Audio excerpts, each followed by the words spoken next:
Friends, welcome back to my channel. எல்லாரும் எப்படி இருக்கீங்க? நாங்க ரொம்ப நல்லா இருக்கிறோம். இன்னைக்கு ஒரு ஸ்கூல் டைம் ரொட்டீன் வீடியோ தான் பார்க்க போறோம். இந்த வீடியோ பார்க்கறதுக்கு முன்னாடி நம்ம சேனல் இதுவரைக்கும் நீங்க சப்ஸ்கிரைப் பண்ணல அப்படின்னா மறக்காம சப்ஸ்கிரைப் பண்ணி சப்போர்ட் பண்ணுங்க. இன்னைக்கு ஸ்கூலுக்கு எங்களுக்கு லஞ்சுக்கு எல்லாமே சேர்த்து பூசணிக்காய் மோர் குழம்பு ரெசிபி தான் பண்ண போறேன்.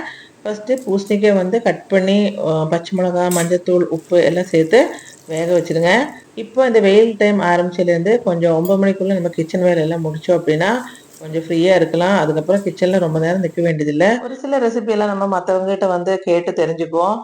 வெரைட்டி வெரைட்டியா செஞ்சு பார்ப்போம். பிரியாணி எல்லாம் வந்து நான் அந்த மாதிரி தான் வந்து செஞ்சு பார்த்துருக்கிறேன். ஒவ்வொருத்தங்க சொல்றத பார்த்து, யூடியூப்ல பார்த்து 2, 3 வெரைட்டி ஆஃப் பிரியாணிஸ் அந்த மாதிரி எல்லாம் செஞ்சு பார்த்துருக்கேன். நம்மளுக்கு ஒவ்வொரு தடவையும் செய்யும்போது அதோட டேஸ்ட் வந்து ஹம், கொஞ்சம் சலிச்சு போற மாதிரி இருக்கும். அதுக்கப்புறம் நம்ம வந்து இன்னொருத்தங்க சொல்ற மாதிரி செஞ்சு பார்ப்போம். அந்த மாதிரி எல்லாம் செய்வோம். எந்த காம்ப்ரமைஸும் பண்ணாத ஒரு குழம்பு எது அப்படின்னு பாத்தீங்கன்னா இந்த மோர் குழம்பு ரெசிபி மட்டும்தான். இது வந்து எங்க அம்மா பண்ற மோர் குழம்பு ரெசிபி தான். ஆனா நான் இது வரைக்குமே வந்து மோர் குழம்பு செஞ்சது ஃபுல்லாமே இந்த மாதிரி தான். இப்ப வெறும் தயிர், மோர் இல்லை அப்படின்னு தாளிச்சு எடுப்போம் நம்ம. கடுகு, மிளகாத்தூள் எல்லாம் போட்டு. மற்றபடி பூசணிக்காய் போட்டு மோர் குழம்பு அப்படின்னா இதுதான்.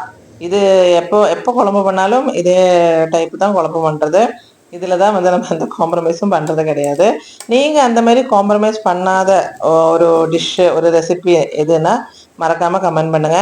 நல்லா வெந்து வந்ததுமே அதுல வந்து தேங்காய், பச்சை மிளகு, இஞ்சி, ஜீரகம் எல்லாத்தையும் நல்லா அரைச்சு போட்டு இந்த மாதிரி நல்லா கொதிச்சு வெந்து எடுத்துடணும். அந்த தேங்காயோட பச்சை வாடை எல்லாம் போயிடணும்.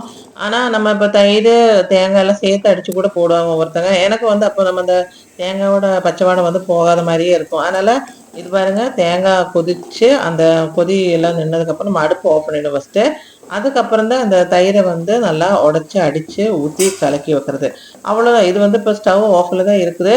இந்த சட்டியோட சூடுலேயே இது வந்து கரெக்டாக ரெடி ஆகிடும். இனி வந்து மெயினான ஒரு விஷயம் என்னன்னு பார்த்தோன்னா இதோட தாளிப்பு தான். இதுக்கு வந்து நம்ம கரெக்டாக வந்து தேங்காய் எண்ணெய் தாளிச்சதான் மோர் குழம்பு எண்ணெய் பொறுத்தளவுக்கு டேஸ்ட்டாக இருக்கும். அதில் வந்து கடுகு, வெந்தயம், கண்டிப்பாக வரமிளகா கிள்ளி போட்டு தாளிச்சிடணும். அப்புறம் வந்து கொஞ்சம் பெருங்காயத்தூள், கருவேப்பிலை இது எல்லாமே போட்டு தாளிச்சா மட்டும்தான் அந்த குழம்பு எனக்கு என்னமோ டேஸ்ட்டாக இருக்கும். நீங்கள் வந்து மோர் குழம்புக்கு எந்த மாதிரி தாளிப்பு கொடுப்பீங்கிறதும் மறக்காமல் கமெண்ட் பண்ணுங்க. குழம்பு ரெடி ஆயிடுச்சு. இந்த குழம்பு தான் எங்களுக்கும் சேர்த்து தான் குழம்பு செஞ்சுருக்கிறோம். பசங்களுக்கு கொண்டு போகிறதுக்குமே இதே தான்.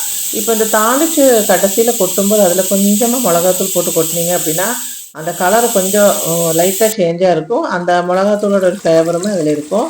காலையில் இன்னைக்கு பிரேக்ஃபாஸ்ட்டுக்கு என்ன பண்ணோம் அப்படின்னா ஒரு கிளையில் 2 மாங்காய் கேள்விப்பட்டிருப்பீங்கல்ல, அந்த மாதிரி தான் இன்னைக்கு இட்லி பாத்திரம் வச்சாச்சு. அதில் வந்து முட்டை வேக வைக்க போட்டேன். திரும்ப அதுக்கு மேலே வந்து நம்ம இன்னைக்கு என்ன போட்டிருக்கிறோம் அப்படின்னா நேந்திரப்பழம், அப்புறம் ஒரு கார்ன், ஸ்வீட் கார்ன் ஒன்று இருக்குது, அதையும் வச்சுட்டேன். பழம், முட்டை எல்லாம் வந்து காலையில் சாப்பிட்றதுக்கு, ஸ்வீட் கார்ன் வந்து ஸ்நாக்ஸுக்கு பசங்களுக்கு கொடுத்து விட்றதுக்கு 10 நிமிஷத்தில் இந்த இது எல்லாமே காம்போ ரெடி ஆகிடும். அப்படியே கொஞ்சம் வெயில் அப்படியே சின்னதாக வர ஆரம்பிச்சிச்சு. இன்னும் நான் டீ வச்சு குடிக்க கூட இல்லை. சரி, இந்த வேலையை முடிச்சுட்டு தான் வந்து டீ போடணும். ஃபஸ்ட்டு நம்ம ஒரு ஃப்ரெஷ்ஷாக இந்த வேலையை முடிச்சோம் அப்படின்னா கொஞ்சம் ரிலாக்ஸ் ஆகிடும். இந்த நேந்திரப்பழம் வந்து வெந்து வரும்போது லைட்டாக நாட்டு சக்கரை இல்லை அப்படின்னா கொஞ்சம் வெள்ளை சக்கரை உங்களுக்கு பிடிச்சது ஏதோ போட்டு எடுத்தோம் அப்படின்னா டேஸ்ட்டாக இருக்கும். இப்போ பாருங்க, தண்ணியாக இருந்த மோர் குழம்பு இப்போ பாருங்க எப்படி இருக்கணும். மோர் குழம்பு மாதிரி தான் இருக்கணும். அது வந்து ரொம்ப கெட்டியா தயிர் குழம்பு மாதிரி இருக்கக்கூடாது. இதை இந்த அளவுக்கு இருக்கணும் பாருங்க. இது அவ்வளோ டேஸ்டா இருக்கும்.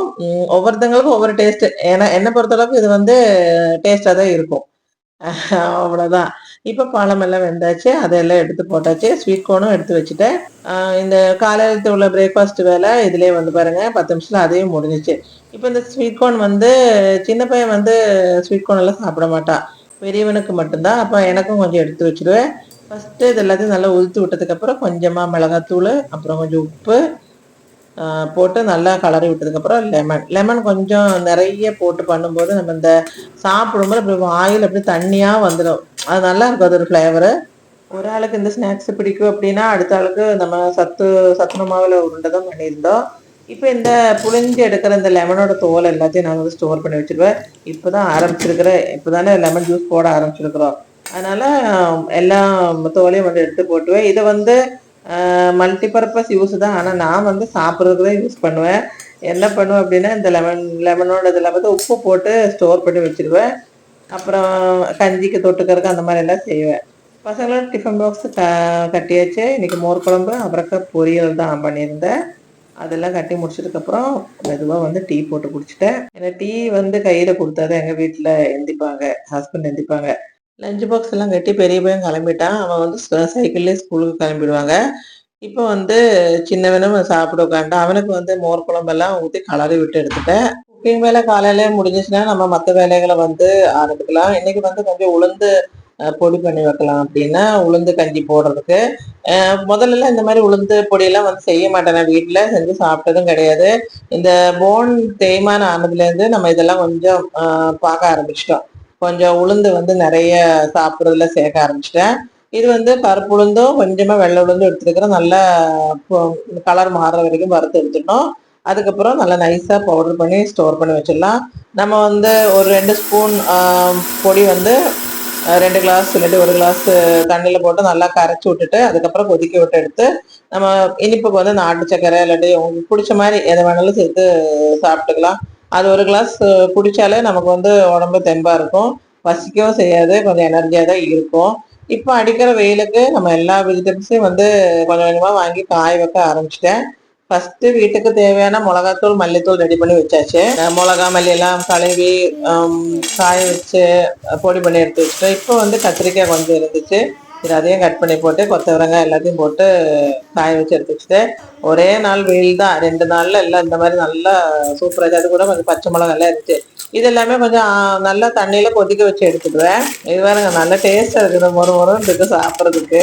இது எல்லாத்தையும் ஸ்டோர் பண்ணி வச்சோம் அப்படின்னா நம்ம பழைய சாப்பாடுக்கு இல்லாட்டி கம்மங்கூழ் ராகி கூழ் பண்ணும்போது பொரிச்சு சாப்பிட்றதுக்கு வச்சுக்கலாம். இன்னைக்கு வீடியோ அவ்வளவுதான். இந்த வீடியோ உங்களுக்கு பிடிச்சிருந்தா மறக்காம லைக் அண்ட் ஷேர் பண்ணி சப்ஸ்கிரைப் பண்ணுங்க. உங்களோட கருத்துக்களை கமெண்ட் பண்ணுங்க. தேங்க்யூ.